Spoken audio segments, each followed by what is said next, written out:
It's um it's on Flinders Street. Secure car park. What's the name of this car park? What's the name? Hello. Hello, Dr. Vicky. Hello, Doctor. Hello, Mr. Wale Olaiton. How are you? Yeah, I'm very well. I can I'm see going. you're on the road somewhere. Where are you? I- I'm in the car park. The Wow. ticket is not working, so I couldn't even get into my car. But we just have to go with the show. So, how are Okay. you? Hello, everybody. Good evening. Thank you for joining us. This is your show, number one show, the Nigeria we want. You are welcome. You are welcome. Hope you're having a lovely week. How about you, Mr. Wale Lighton? Yeah, very busy week. Uh, Obviously with work, commitments, and I'm sure we were all busy, monitoring the elections in Nigeria, Oh, monitoring the live updates. I can Um, see you've been, Mr. Lighton. You've been. If I've been watching your page, just checking what the results are. Yeah, so and because of the 10 hours difference, so I had to keep up very, very late to Yes. just follow the updates, to follow the live updates. Mm, And we thank God for for technology. So yes. we're able to follow events live, and get live updates across some of the biggest TV channels in Yeah. Nigeria. Even the Nigerians, they were actually watching your page to get the results. How funny is that? Yeah, because yeah, I observed that. I observed that before I put in some of the posts and some of the videos and comments and everything. So I was just very careful that all the updates are confirmed updates. Yes. From channels, from Arise TV, AIT, and just switching the channels around. So I really enjoyed that, just getting the updates and getting our people informed. Yeah. Fantastic. Fantastic. And yes, the voting has come and gone. Uh, Life seems not to be going back to normal. What do you think is going on? Yeah, yeah, Dr. Vicky, and that's why we are here, tonight. So to our viewers, we're coming live from, Melbourne, Australia, uh, the Nigeria we want, and also obviously we have our colleagues in Nigeria Mm. that are supporting the show. So for now, it's looking like the show is gonna be between me and Dr. Vicky tonight. Our Do you two know what's going on with Elvis? he had an emergency. He dropped a message on our group chat, so he had an emergency to attend to. And obviously you read Mr. Shodiamo's message as well. Yes, So yes. we can go ahead, and it's a very important topic that we want to discuss. Between Dr. Vicky and I, we try our best, and I'm sure we get updates, from our, and also contributions from our, viewers in Nigeria Mm. when we get to that interactive aspect of the show. Yeah, so we can set the ball rolling if you're ready, Dr. Vicky.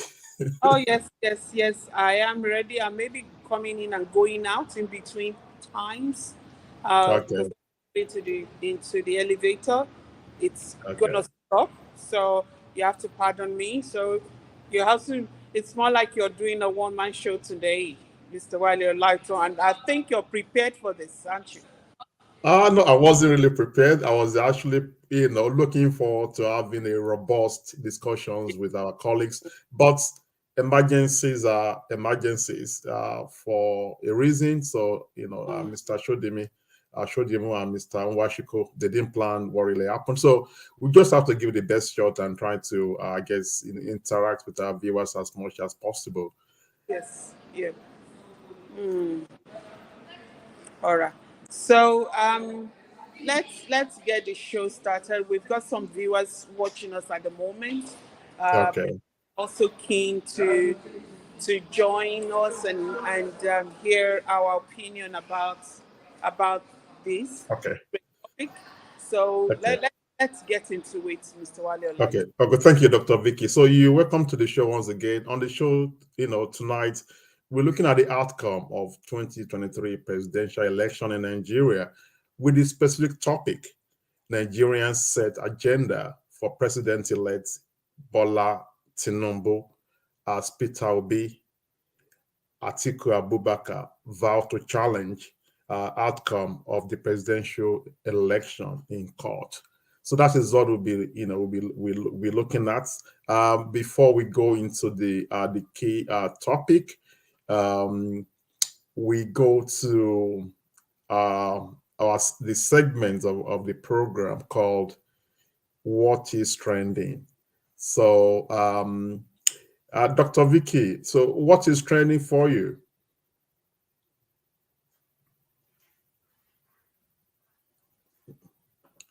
On mute, please. What is trending for me is nothing more than the just concluded election in Nigeria and the way it has turned out to be. Yeah, okay. Yeah, I think we are having a bit of issues with Dr. Vicky there. So while waiting for Dr. Vicky to probably to get a How better coverage. racism. Can you hear me? Hello? Hello, yep. Can you hear me? Okay, I lost you for a few seconds there. Yes. I was in the. Are you driving?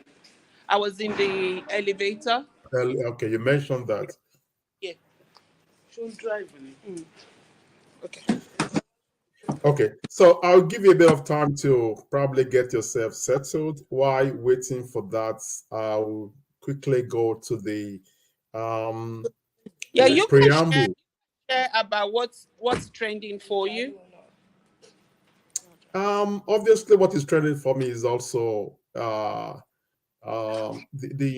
presidential election is the biggest story in Nigeria since the 25th of February when we had the elections. Is the biggest story, and that is what is actually trending for me. And I believe that we have enough to discuss on that on the show, tonight. So as a result of that, I will keep some of those comments, for now. And with tonight's show looking like just between you and I think we've got a lot to talk about. So I will go to the What preamble. I'll go to preamble about the topic, All and right. hopefully that will get Dr. Vicky to get going, and we can continue with our conversation. On Saturday, 25th of February, Nigerians went to the polls to elect a new president who will take over the reins of leadership in the country after 8 years of President Muhammadu Buhari. After a keenly contested election by 18 presidential candidates that took part in the contest, the Independent National Electoral Commission, INEC, declared Bola Ahmed Tinubu of the All Progressives Congress, APC, winner after scoring the highest number of votes of 8.81 million to beat other contenders. Atiku Abubakar of the People's Democratic Party, PDP, got 6.98 million votes to come second. Peter Obi of the Labour Party scored 6.09 votes to place third. and Rabiu Kwankwaso of the New Nigeria People's Party, NNPP, won 1.1 votes to be in fourth position, while Nigerians have begun the task of setting the agenda for the president-elect, Atiku Abubakar, who addressed separate press conferences over the election, vowed to challenge the results in court after describing the outcome as fraudulent. So, what are the tasks ahead for the president-elect after the election? So that is, the courtesy of producer Mr. Labi. So that is the state uh, of the affairs in terms of the election. The Nigerians, setting agenda for the president-elect, and obviously the candidates of the Labour Party, Mr. Obi, and the candidate of the PDP, Alhaji Atiku Abubakar, have vowed to take the matter to the court of law to challenge the outcome. That is within their rights to, if they are not happy with the outcome, it is within their right to seek redress in the competent court of law. So we go to the our conversation now. So Dr. Vicky, so how will you describe the presidential contest and the outcome from your assessment and from your just following trends and issues? So how will you describe the election and its outcome? When I analyze and assess the whole thing, I will say that um, the fact that the two main political parties, they're not as strong as they used to be. All right, so they are, they kind of struggle this time around. They don't have the numbers as they used to. So, which says a lot, which says a lot about the situation of things, about the fact that people are disgruntled, people are not happy, and that should send a big warning. Thank you very much. A big warning to the two main ruling parties. That's not business as usual any longer. If you don't do what you're there to do, people will show you when it comes to the polling. So it's a big lesson. It's not business as usual any longer. The landscape, the political landscape in Nigeria has changed.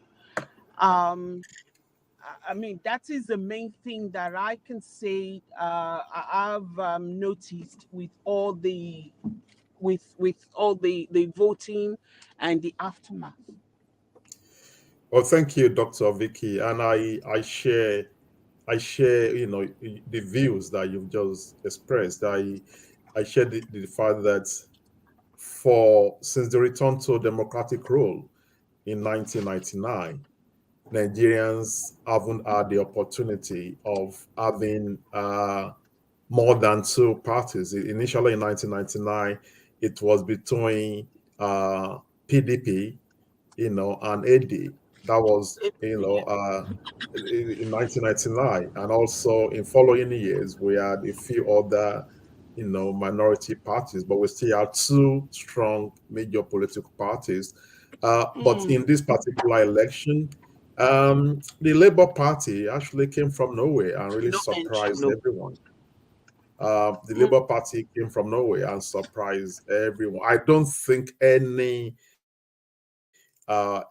most of the political analysts and people that came up with polls and came up with analysis and opinions, prior to the election, gave Labour Party that, kind of, give them give them the opportunity of actually performing the way they did, at the election. So I think that's a good thing for our democracy. It's a good thing because people now know that there is a strong political party out there, and I also think that the outcome, despite not I guess downgrading the court matters, the pending court matters from PDP and LP. But I think in terms of looking at the bigger picture, I think it is a good thing for our democracy. It is a good thing that there are candidates that they don't have millions of naira or billions of naira that wants to, because I know that people were elected to National Assembly, had just concluded election. People that in some cases they don't even have their money. We had of Okada riders and people that you would consider by Nigerian standard as very, very people from the low socioeconomic backgrounds. They were able to get into they were able to get into they were able to get elected. I think that's something really positive for us. So I think we're making headway. So we've got Mr. Elvis Nwashiko, who is trying to join us. He just dropped out. So hopefully, Mr. Nwashiko, we join us, very soon, and it can be part of this important, discussion. So, Mr. Elvis Nwashiko. Yeah, hi Wale. Good evening. For whatever reason, I can't get my. Yeah, we've lost him again. It was showing in audio without the video. That could be later. I had my own. I had my own drama. It's having technical issues also. Yeah, it was my time. Last week. That was very, very. Yeah. It was very They annoying. banned you last week. It was very annoying, and Egbon called my network G2 network. Exactly. It had nothing to do with my network, because even at that time when that drama was going on, the kids were watching Netflix in the other room. So if the network was strong enough for them to watch Netflix, obviously it's got nothing to do with network. It was just has something to do with maybe a virus on my computer. I don't really know what really happened. So while waiting for Mr. Nwashiko to join us, so we continue with that discussion. So another issue that really came out is the INEC. So INEC caused some stir with the delay in announcing the results. So in your opinion, what is the impact of this on your process? Because many people, millions of Nigerians were really agitated, and opinions were flying around, people, parties, or the results, the promise about the live updates of results. So in your assessment, what do you think is the impact of that delay by INEC in uploading the results as promised prior to the election? What do you think in terms of looking at the process, the holistic view of that process? So what do you think is the impact? Because on the integrity of the system and the process, what is your view on that, Dr. Vicky? As you've said, it creates doubt in people. Millions of Nigerians believing that the delay must be because they wanted to, or they were using the opportunity to tamper with the results. We don't know what happened. I'm not sure. I don't know whether they provided us with any explanation as per what caused the delay, but it was delayed. And when we have millions of people that believe that their votes weren't taken into consideration, that their votes had been tampered with, that the election had been tampered with, and the delay is kind of, you know, the delay is kind of making it to look like, yes, that's what's happened, you know. It shouldn't have been, especially if they've made a promise, then what could have happened? Yes, we know Nigerians, I mean the Nigeria system, the logistics and the problem to do with um, communication and whatever else. But at the end of the day, um, no matter what happened, everybody believed their candidate is, should be the winner. So whether that was delayed or not, there will always be some people that won't be happy with the result. Yeah, thank you, Dr. Vicky. And look, I'm not a spokesperson for INEC. I followed, all the dramas around that, especially with the theatrical presentation by Dino Melaye, at the collation center. The first day when the collation center was open, we all saw that drama by, Senator Dino Melaye. But in my assessment, I just think that this is a new technology. It's a technology that has not been used, previously. I probably think that the INEC, chairman overpromised. It wasn't. It was too certain. I would think that, prior to the election, there could have been some kind of guarded kind of communication, so that you can't just make all these promises when that system has not been tested. Like I was on this show last week, I had my preparation and I had everything ready to go. I was in my evening canceled. I didn't go out, ready to come live. I joined the show, then I had all this drama with my computer, with network, and it was just, and from that, look, I'm not trying to draw a parallel between that simple experience of mine with a national election. But the point I'm trying to make is that sometimes people plan and they have all these plans and they think the system is going to work very well, and there could be failure. So I just felt that there was a problem with the system. It has never been tested. But I think also there's a problem with the communication protocol. So they could have come out quick enough to really tell Nigerians what was really going on at the time, why they were trying to fix the problem backstage, or whatever their engineers or whatever were trying to do. I would think that it would have saved a lot of drama if the INEC spokesperson or the chairman himself, from my observation, is a good communicator. That chairman, with his temperament, the way he delivers, his messages and everything. I think he's a good communicator. He could have come out and tell Nigerians what was going on. At least that could, to some degree, will not please everyone, but at least many people can be certain that, okay, the chairman has come out to explain what was going on rather than keeping everyone in the dark. So it's good that we've got Mr. Elvis Nwachukwu now live and direct joining us. I can see that beautiful background. So it's a good thing that he has joined us. So you welcome, Mr. Nwachukwu. Thank you, Chief Olaito, and good evening, Vicky. Good evening, viewers from here. Good morning, Nigeria.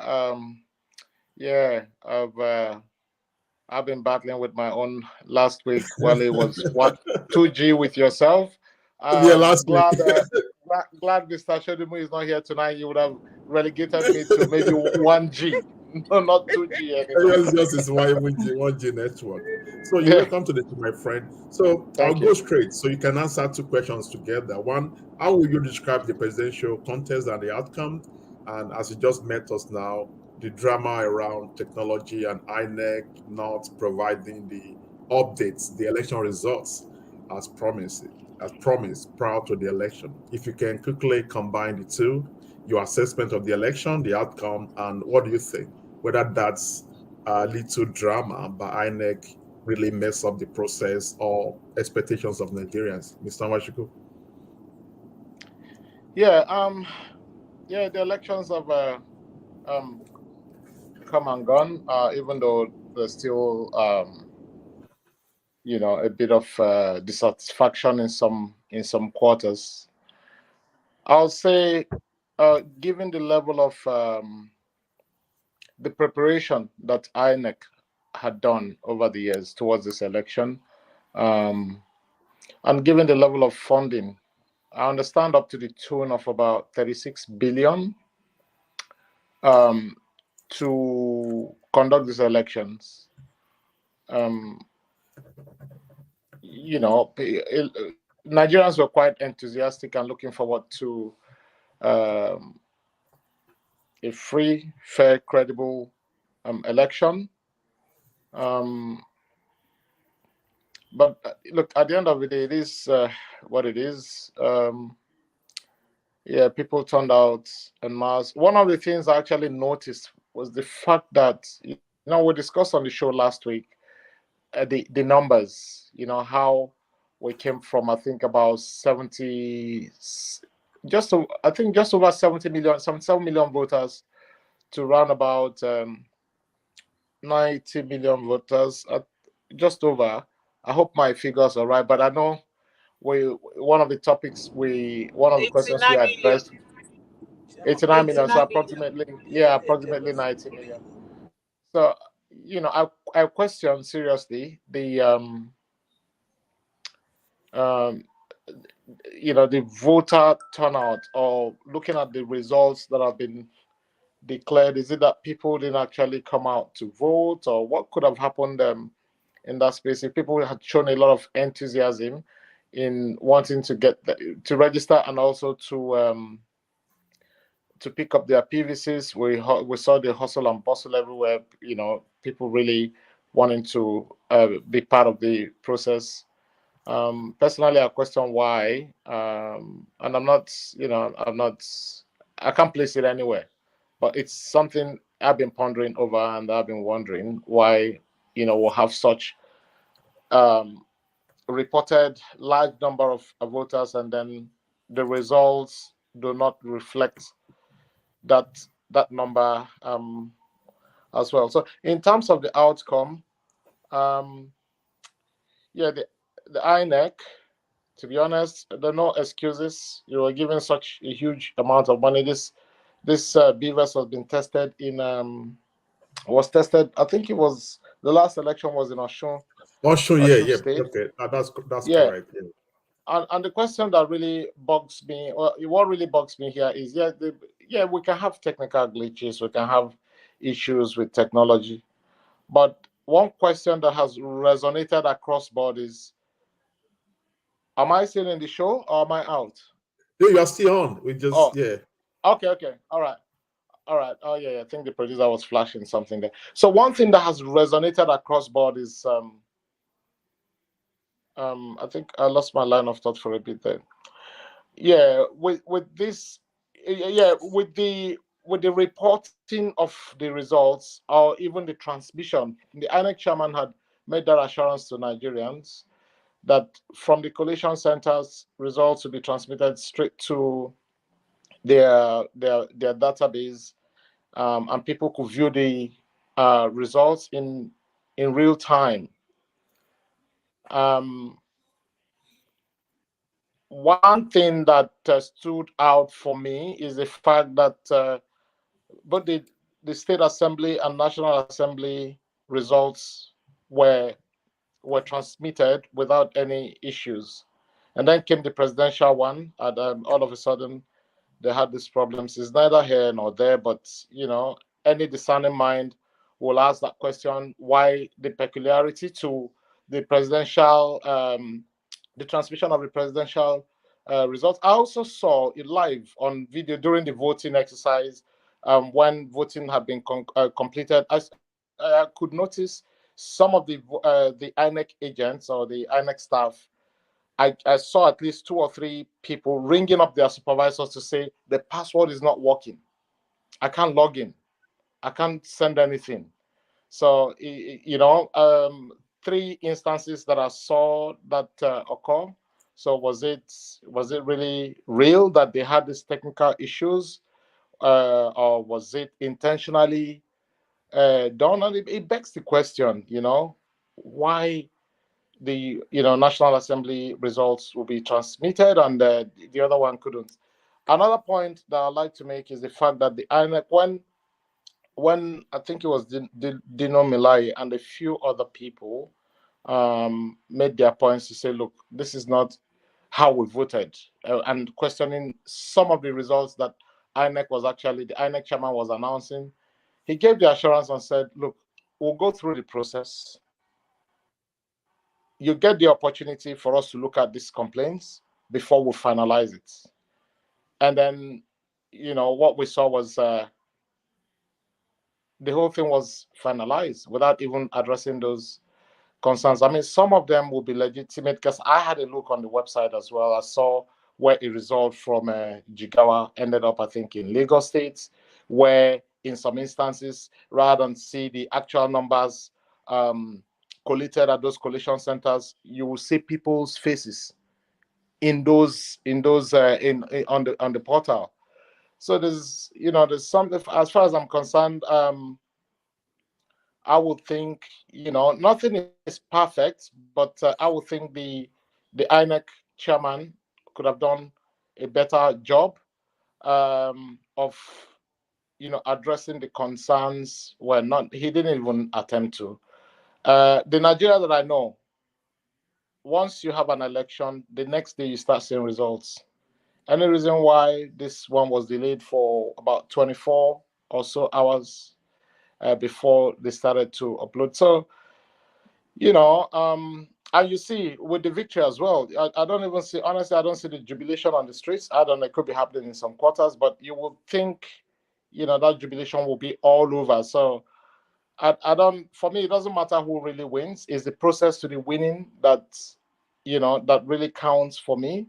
INEC has not been transparent in this matter, hasn't addressed the concerns that people raised, that people who actually voiced out to say, look, I was at this polling station, I voted there. This is what was counted. That's not what INEC has declared. But at the end of the day, Peter Obi and the Atiku camp have said they're going to court. I hope they have the proof to go through that process. All we want is for peace to reign, and not for the polity to be heated up. The truth is as straight as a polar star. When you tell the truth, everyone will understand. They lose, like so many things there. Tinubu winning 12 states, Obi winning 12 states, Atiku winning 12. I don't know. It doesn't look right to me, in my personal opinion. And then there's the question of whether, as we discussed here last week, whether the how the winning candidate must have 25% of the total votes cast in, is it up to 26 states? No, in Up to two-thirds. In two-thirds of the in states. two That would be thirds, yeah, in in two thirds, 24 and plus yeah, Abuja. Yeah.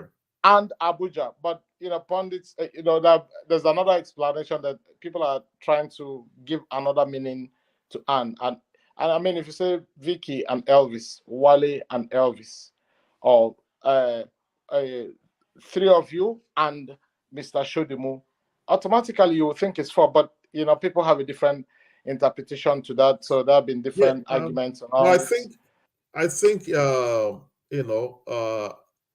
winner, the declared winner, met that criteria. He had more than 25% of the votes, cast in more than 24 plus, plus FCT. I think as the last time I checked, I think he had that in about 26 states or more.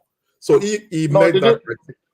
They didn't win Abuja. He didn't win Abuja. No, He didn't win the criteria of 25% of the votes, total votes cast. He didn't win. He lost Abuja, but so he had 25% in Abuja. He won 25% of the vote. I think both Abubakar, Atiku, and Tinubu, they met that criteria in almost all states, aside from the southeastern.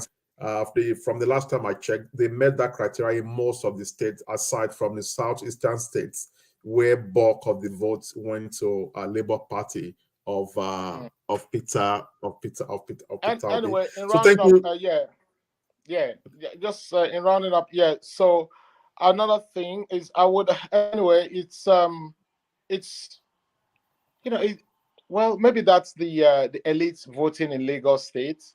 I find it odd. These days you can't explain. Something's happened. You really can't place your fingers on that an Obi will win a Tinubu in Lagos State. That's a new one. So the political landscape is changing. Is changing gradually. Thank you. I go to Dr. Vicky now because looking at the time, Dr. Vicky, the next question is around the poor, the outcome, not the outcome, in terms of voters actually coming out. One critical aspect of the election is the voters turnout, which dropped to 26.7%. So that's a very drop. So we had 90 million accredited voters nationwide. But at the end of the day, after the election, only 26.7% of people actually turn out to vote. I would think that if we look at the events, or 2 or 3 weeks of events leading to that election, I don't really think that people should be surprised when we had the Naira redesign and also the dramas around that, and also the scarcity of fuel. So, but I'll put it to Vicky. So, in your opinion, what do you think is responsible for the low turnout of voters on the election day? We talked about this actually last week.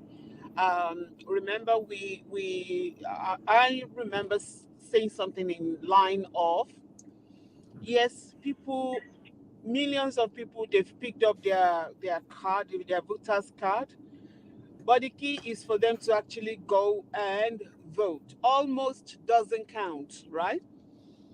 You have the card, go out there to go and vote. Now, this low turnout, there are many, many reasons for it. They may have good intentions to go and vote, but of course, the situation of things in the country could have made that impossible. Fuel scarcity is one. Financial cash scarcity is another, and so many other things. The safety of actually moving around, because I heard that you've got to go back to your origin state to go and vote. That's what I heard. I heard of somebody who had to go to Abuja to go and vote. On his way, him and his wife, on his way, they couldn't make it because the car had issues and they couldn't fix it in time, and so many other problems.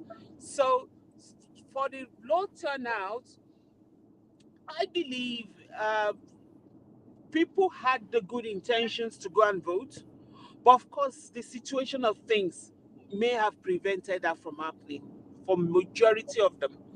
Shebi is when you have food in your tummy, when you are able to feed your family, when you are starving, voting will be the last thing on your mind. You don't even have money to go to pay for taxi to be able to go there. You have no money to buy fuel into your car. Even if you have money to buy fuel, there's no fuel. So many things that could have added to this to make it impossible for majority. But the low turnout, that is a shock to my system. I wasn't even expecting it to be that low. Maybe you know where we are now.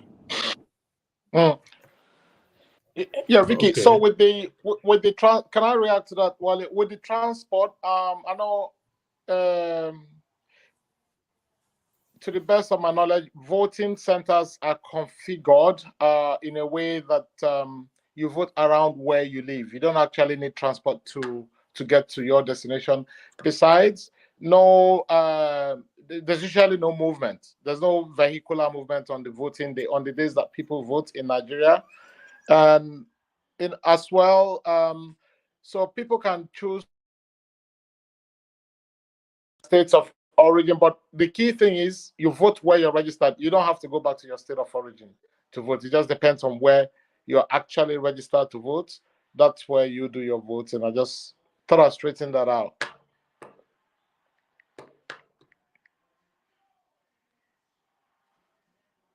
Thank you. And also, just to make a clarification, I just got a note from the producer. He said that the Supreme Court has settled the issue of FCT. It is regarded as just one of the states. So that, thank you, Mr. Alabi. So that's just a clarification on the FCT and its status. So I would think, generally speaking, that there's no way, that we look at this election and the turnout without actually, address it in the context of so many things. And I would think that we can't, even in terms of logistics and preparedness for INEC, we can't really explain this thing in isolation of some of those issues. You can't even talk about logistics and transportation of movement of INEC materials. And look, I'm not holding brief for them, but I'm just trying to look it broadly. My wife just came back from Nigeria. She came back just some few days before the election. She was in Lagos, and then I knew how she went through her ways and everything just to survive. So think that, she came back. She came back here on a Thursday. She left Nigeria on Wednesday. She got here on a Thursday, and then they're having the election on a Saturday. I can't really fathom how things could have changed dramatically. And then we think that the Naira redesign and all the associated issues around transportation and all that won't affect the election and the turnout. And also, I guess, on the part of the people, that level of apathy that people, they've had enough. I just thought that I should put, that one there. I'll go to Mr. Nwachukwu now. This has to do with, the challenge, which you briefly mentioned, the legal challenge by, Mr. Peter Obi and Alhaji Atiku Abubakar. It is within their rights, but some have argued that they are bad losers. Some have argued that they are bad losers. For example, some argue that a party like Labour Party that won in Lagos, one in Delta, one in Edo, one in Nasarawa states, and one in Plateau states. These are the states controlled by PDP and and APC. And in that process of winning, they actually prevented some sitting powerful politicians who are going to Senate or who are going. They actually prevented them from, getting to Senate and to get into House of Rep. The same thing in terms of votes, like 8 million to APC, 7 million plus to Atiku, and 6 million votes to a Labour Party that had no single councillor in the whole of Nigeria. Are they not too ambitious? Are they bad losers?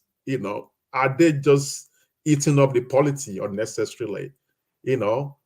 Considering the outcome of that election, how will you react to that, Mr. Nwachukwu?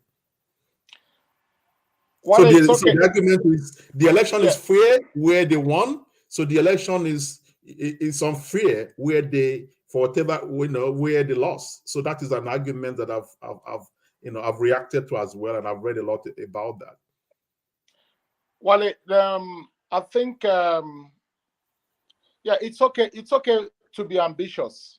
Yeah, it's okay to be ambitious, and everyone has the right to aspire to any position in Nigeria, and anyone who's given birth to in Nigeria and is a Nigerian has a right to aspire. So it's actually okay to be ambitious. I think what we're missing here is the fact that INEC has not been transparent. They have not. INEC didn't address the concerns that people raised during that election. I wouldn't say it as the case of, being a bad loser. I would think these guys just want things to be done in the right manner. I mean, the INEC chairman, in fact, look, there's no excuse for INEC, even in terms of logistics. They had 360 billion and had a number of years to prepare. That money would have been sufficient for them to overcome any sort of logistics that will make this election a credible and a successful one to their credit.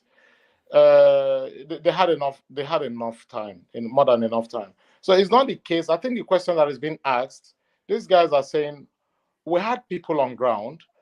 We won this area. We won that area. Yes, we lost in some areas, but this result you're declaring is not a true reflection of what our what do you call them? Our reps have presented to us. You are giving us a different thing altogether, and that's what they want the court to address. If he was transparent and everyone was satisfied with the outcome, I don't think they'll be looking to go into court. And there are questions that INEC need to actually answer. That's the reality. It's not the case for me. I don't think it's a case of being a bad loser or anything like that. Even in Lagos that you mentioned, we also saw instances of where, people were being prevented from voting, and this argument has come up. I know I had this conversation. I think that came across in other part of the year as well. I saw videos where people were prevented from voting from southeastern part of Nigeria, and where we had people just on printing, for a particular party from that part of Nigeria. All of that are the things that the court need to look at across board.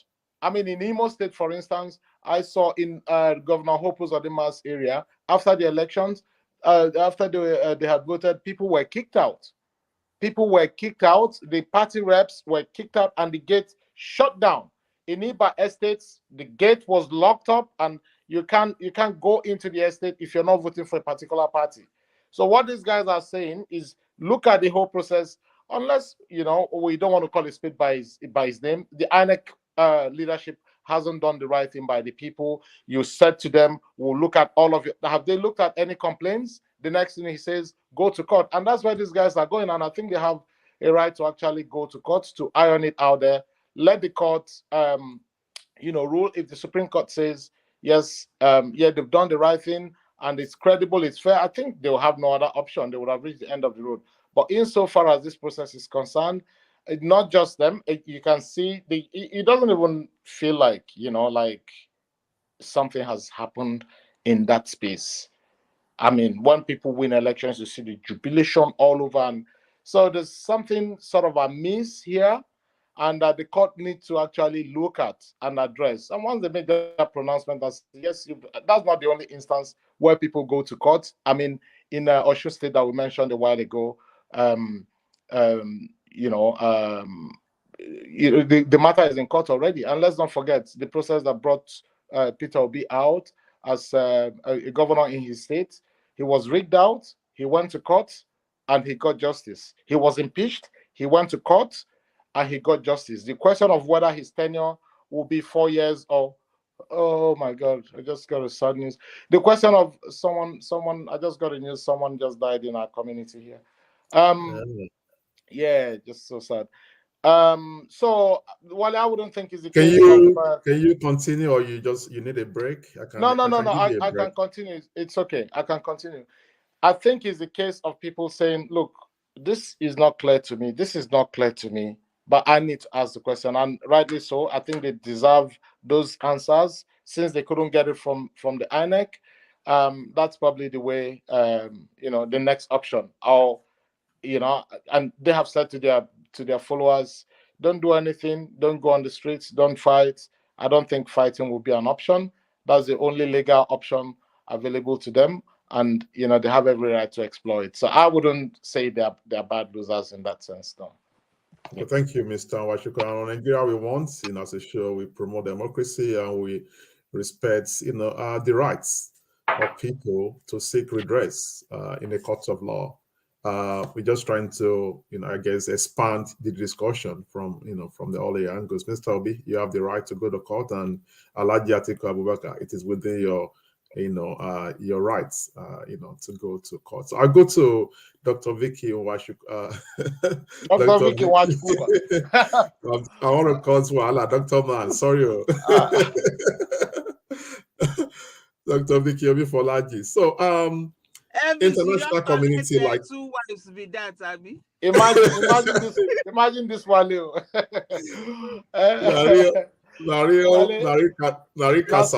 Tsunami you won't bring so. Dr. Vicky Obi-Folaji, international community like ECOWAS, US, UK, and France have congratulated Tinubu for his victory, sued for peace, and pledged partnership with the president-elect. Do you see this as a stamp of authority, of a stamp of endorsement on the process?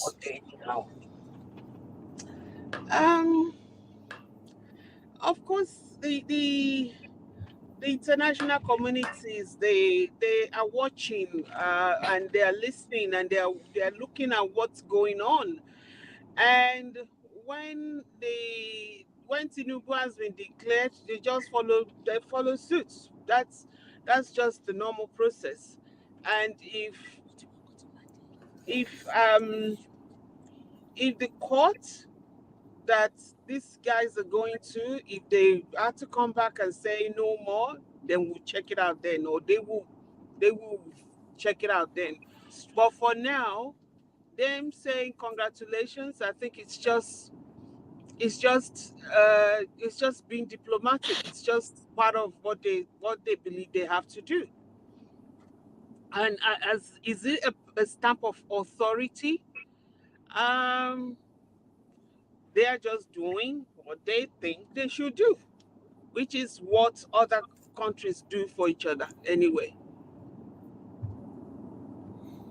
No, thank you, Dr. Vicky. So as far as you're concerned, they're just being mindful of international diplomacy, and they're trying to say, okay, Nigerians, you've had your election. If there are issues to be resolved, you know what to do, go to court and resolve your issues. But as an international community, they have to do what they have to do. So time is fast spent. I'll go back to Mr. Nwachukwu. And this has to just do with the discussions around, in his acceptance speech, Mr. Tinubu, reach out to people across, the country, to his opponents, to people across the country. He described the election. He could feel the feelings of the people, and that in his mind, he wants to have an inclusive government. So in your opinion, Mr. Nwachukwu, do you think this is achievable for him to have an inclusive government, to bring everyone together, considering the issues around, or some people actually discrediting his win? Do you see this is actually achievable for him to genuinely bring people together for development of the country? In 90 seconds, Mr. Nwachukwu. So, well, let me clarify. Is that bringing people together in the sense of the entire nation, or the guys who ran in the race with him? I think from what he said, from his speech that I read, it's like reaching out to people to form a kind of inclusive government. That is my take. Just reading that, the speech. Anyway, yeah. So that's like probably bringing it from Labour, from PDP, the best brains that we can have in the country, regardless of their political affiliation, to work with him. Do you think that this is achievable, considering the legitimacy issues surrounding his victory? Well, now that parties are going to court, just depends on the way all of that ends up, and how he woos them as well. Because the first speech, I must be honest with you, the first speech when he was announced the winner, he made referring to Dino Malaye as a gorilla. That was the first speech he made for a president, someone who has just been declared the winner. That inclusiveness of bringing people together should actually have started at that point. But if I haven't seen his acceptance speech at this stage, but if he's made comments, around bringing people together, I think that's probably the way to go. Whether these guys accept it, honestly, I am not in the position to say that. Whether they're going to keep being in opposition and fighting, I'm not sure. But if he's made that move, that's probably, or he's made those comments, that's the right way to go. And everything depends on how he woos these guys, so that you don't have a president that one section, or some people are saying yes, yeah, he's legitimate, others are saying nah, he got there by other means. So yeah, it will be a good way to go about it, and a very reasonable way to explore things. Yeah. Oh, thank you, Mr. Washiko. I quickly summarize what we've discussed before I hand over the baton to Dr. Vicky to take a few reactions from our viewers and to close the show. We've discussed extensively the 2023 presidential election and the outcome. We of the view that whatever the outcome in terms of the court challenge, what has happened is a good thing for our democracy. For the first time since the return to democratic rule in 1999, we had a party that came from nowhere, securing millions of votes across the country. A party, hijacking Lagos, a state that has never been won, even by PDP. At the peak of PDP's power, we had Lagos falling to opposition like Labour Party. We had people that you don't even know their names, from with these parties, people from very low socioeconomic background, winning rep, to go to rep, going to Senate. In that process, defeating incumbent governors who are going back to their retirement village, because that is what Senate has become to many of these guys. So whatever we can draw from this, it means that if Wale decides tomorrow want to go and run for election in Nigeria, I can be assured that I don't need to mortgage my house to go there.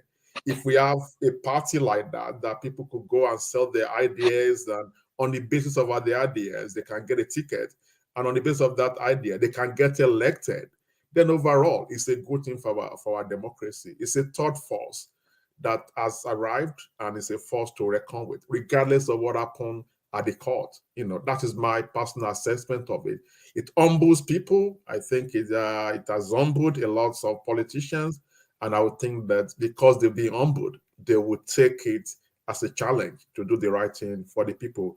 We spoke about the need that INEC had enough money. As per the information by my colleague, Mr. Washiko, they had a budget of 36 billion naira to work with, and they had enough time to prepare that. As far as Mr. Washiko is concerned, they don't have any excuse not to deliver, because they have the money to do what they have to do. We also, believe that those that are challenging the outcome is within their rights to do that, and the court will decide whether they are right, because it's not just the results. The process is as good as the outcome. They're all interconnected. You can't just focus on the outcome without looking at the process. So on that note, I will hand over to Dr. Vicky just to take a few comments, if there are any, and to close the show. Dr. Vicky. Yes, there are comments, but unfortunately, we are not able to read them at the moment. But I want to seize this opportunity to thank all our viewers for joining us today. We have some people watching on Facebook Live, and some are watching here right now. So we thank you, we appreciate you, we're not taking it for granted. And to you, Mr. Elvis Nwachukwu, thank you for making time to join us. And our moderator slash voting, I'm trying to find the name for you. Moderator is okay. Voting monitor. Voting monitor specialist. Oh my goodness! Thank you so much. Thank you for joining us tonight. It's been another show where we analyze the current situation. So thank you, and thank you everybody. Till next Friday, same time when we come back. You all have a lovely weekend. God bless you all. Bye. Good night. Bye. Good night. Bye. Bye.